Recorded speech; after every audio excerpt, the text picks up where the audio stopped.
भ्रष्टाचार को अंत करके ही छोड़ेंगे या हम अंत हो जाएंगे। हो सके मुख्यमंत्री जाग जाए, हो सके प्रधानमंत्री जी जाग जाए। जागा कोई नहीं जागा। बिहार में छोटू और आरती का प्रेम कहानी दिखाने वाले लोगों से मैं कह देना चाहता हूं कि वो हाथ काटने के लिए खरीदा हूं और हाथ काटने जा रहा हूं, तो ये घर वाले को नहीं बताया। आपके जेब में इस वक्त कितना रुपया है? क्या बोल के निकले थे घर से, कुछ पता है? हाथ जो काटे हैं तो हमको खुश है हम, क्योंकि भ्रष्टाचार जो मिट जाएगा तो हाथ तो कमा के खाए। धनतेरस है और धनतेरस पर लोग आज सोना चांदी और गहना और कार मकान खरीदते हैं, लेकिन अररिया के लाल हैं विमल मंडल जी, जो इस वक्त अयोध्या के श्री राम चिकित्सालय में भर्ती हैं। और वो इसलिए भर्ती हैं क्योंकि भ्रष्टाचार की लड़ाई लड़ते लड़ते अंततः जब इनको हार मिल गई तो उन्होंने अपने हाथों की आहुति दे दी। उनकी धर्मपत्नी हैं जो धर्म के रास्ते पर चलते चलते मर्यादा पुरुषोत्तम भगवान श्री राम की नगरी में आ गई हैं ताकि उनके दुख और दर्द को बांटा जा सके।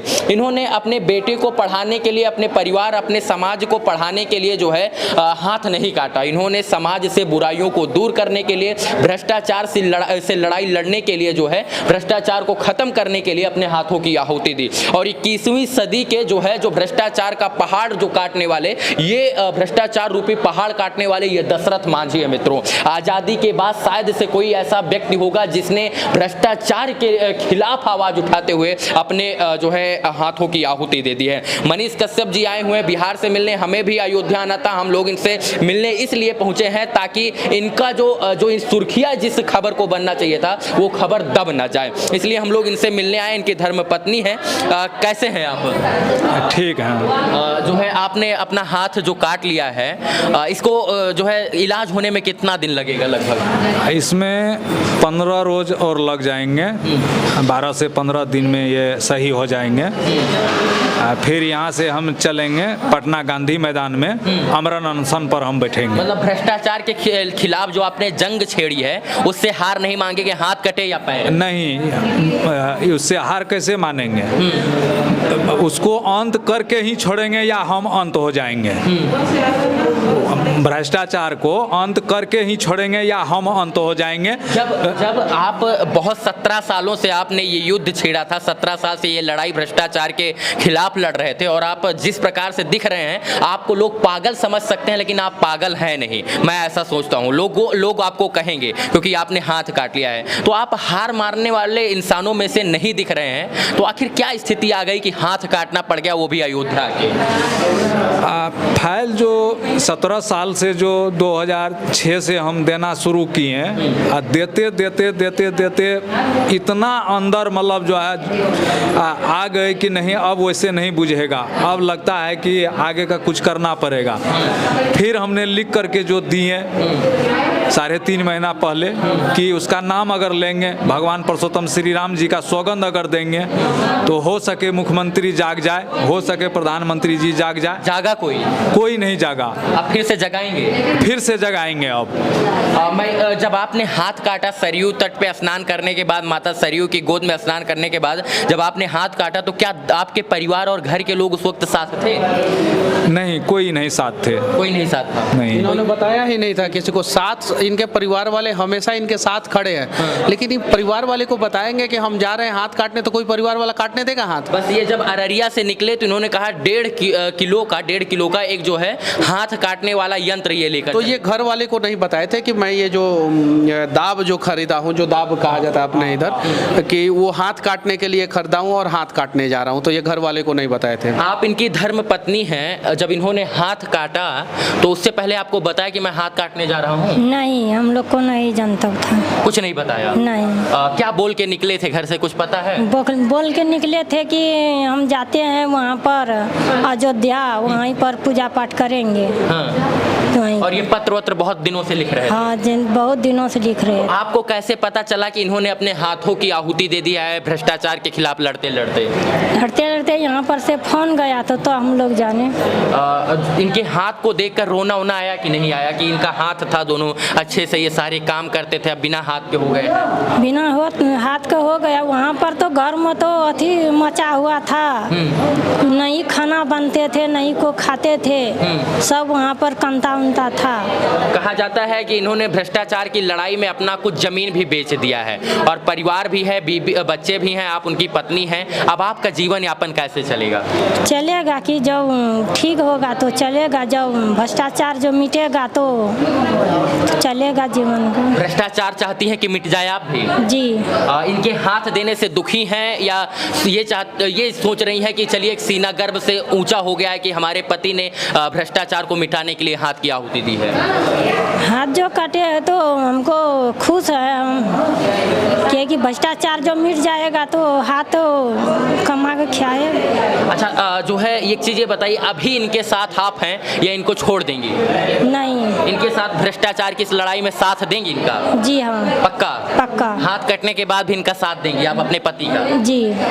मर्यादा पुरुषोत्तम भगवान श्री राम की नगरी है और ये दोनों लोग मर्यादा पर चल रहे हैं। पत्नी होने का धर्म भी निभा रही हैं तो ये जो है देश का नागरिक होने का फर्ज भी निभा रहे हैं। मनीष जी, इन्होंने लगभग सैकड़ों से हजारों पत्र लिख दिए, प्रधानमंत्री यहाँ तक कि देश के माननीयों को भी इन्होंने जो है पत्र लिखने से जो है बाज नहीं आए, लेकिन इनकी सुनवाई आज तक हुई नहीं। देखिए, मर्यादा पुरुषोत्तम का अपने नगरी का जिक्र किया तो मैं बता देना चाहता हूँ, श्री राम जो है अपने राज्य के लिए और अपने देश के लिए जो है वो पत्नी को भी अग्नि परीक्षा से गुजारने के लिए तैयार हो गए। लेकिन वो सीता और आज की सीता आज ये भी जो है अग्नि परीक्षा ही दे रही है ना कि मेरा पति का दाहिना हाथ कट गया, अब मैं कैसे अपने बच्चों को शादी करूंगी। पहला चीज।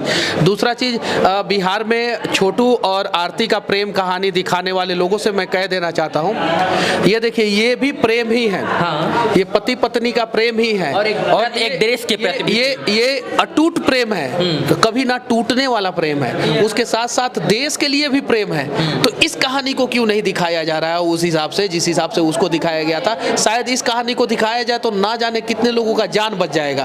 तो विनती करना चाहता हूं कि इस अटूट प्रेम कहानी को भी आप लोग दिखाने का प्रयास करें कि एक पत्नी जिसका पति भ्रष्टाचार से लड़ते लड़ते अपने पूरे परिवार को बर्बाद कर दिया, जमीन सब कुछ बेच दिया, और उसके साथ भी पत्नी आज खड़ी है, अग्नि परीक्षा दे रही है, समाज का ताना झेल रही है कि इनके पति को जो है इन्हीं के सामने लोग पागल कह देते हैं। जरा सोचिए। और ये ऐसे पागल है जो अपने बारे में नहीं सोचते हैं, अच्छे ढंग से बात करते हैं, पढ़े लिखे हैं और समाज के लिए सिर्फ चीजें। मनीष भैया, जब हम लोग अररिया में गए थे इनके घर पर, तब भी लोग कुछ लोग नहीं, जो इनके कुछ जनप्रतिनिधि इनको पागल कह रहे थे। हाँ, जनप्रतिनिधि लोगों को दिक्कत है कि बिमल मंडल के वजह से हमारे भ्रष्टाचार का उजागर हो जाएगा तो हमें जेल जाना पड़ेगा, और इनके वजह से शायद से कुछ लोग जेल भी गए, कुछ लोग सस्पेंड भी हुए हैं, डीलर उलर बहुत सारे लोग सस्पेंड हुए हैं। क्या बात सत्य है ये? हाँ। कितने लोग सस्पेंड हुए हैं? 2 डीलर को सस्पेंड हम करवाए थे हम अपने कार्यकाल। हाँ, तो इन्होंने, अब सोचिए एक साधारण परिवार का गरीब आदमी जब भ्रष्टाचार के खिलाफ ठान लेता है तो कम से कम 2 डीलर को सस्पेंड तो कराया, तो ये बहुत बड़ी बात है। आपके जेब में इस वक्त कितना रुपया है? रुपया तो पॉकेट में 2-2.5 रुपया अभी 2-2.5 रुपया है। 2-2.5 रुपए महज इनके जेब में 2-2.5 रुपए है। सोचिए एक बहुत जो है बड़ी मेडिसिन की जरूरत पड़ जाए तो 2-2.5 रुपए भी कम पड़ जाएंगे। अरे आप कहाँ बैठे हैं? सुनिए, आपको बैठे कहाँ हैं? मर्यादा पुरुषोत्तम श्री राम की नगरी में, और यहाँ पे इनको किसी भी प्रकार की कमी नहीं होने दिया यहाँ के डॉक्टरों ने। बस इतना समझिए कि इनके जेब में महज 2 से 2.5 रुपए हैं, लेकिन इनका सीना जो है ना वो 56 इंच से भी चौड़ा है, इसलिए क्योंकि ये समाज के लिए लड़ना चाहते हैं। पैसा मायने नहीं रखता है, पैसा से आप लड़ नहीं सकते हैं, पैसा से आप दिखावा कर सकते हैं। अगर आपके पास मनोबल, उत्साह और इसके बाद देश के लिए कुछ कर गुजरने की इच्छा शक्ति है तो आप कहीं ना कहीं जो है पैसा ना होते हुए भी आप लड़ सकते हैं। बस इतना कहना चाहेंगे कि ऐसे लोगों की हम लोगों की ज़रूरत है और ऐसे लोगों को हम लोगों के सहयोग की ज़रूरत है। हम लोग इनका सहयोग नहीं करेंगे तो सच मायने में ये लोग कभी सामने निकल कर नहीं आएंगे, और ये लोग जब भ्रष्टाचार के खिलाफ नहीं लड़ेंगे तो भ्रष्टाचार बिहार या उत्तर प्रदेश, झारखंड से कभी भी जो है खत्म नहीं होगा।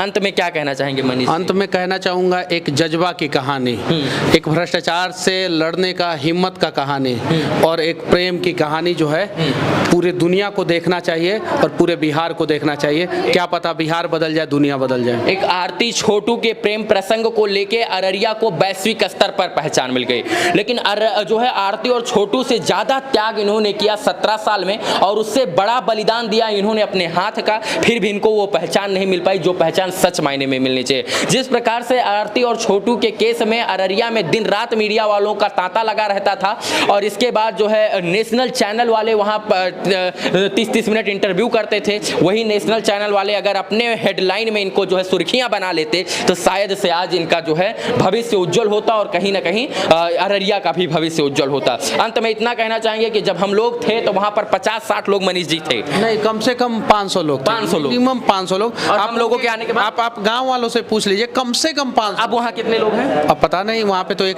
रिपोर्टर ने शुभम नाम का एक रिपोर्टर ने रिपोर्टिंग किया है, उन्होंने साफ साफ बोला है कि अब पूरे गांव के मतलब पूरा मेला खत्म, बस ये चीज़ है। तमाशा, मतलब एक होता है मेला में तमाशा घुस के देखना, वही वाली कहानी थी। बाकी इस वीडियो को धन्यवाद देखने के लिए, जय हिंद।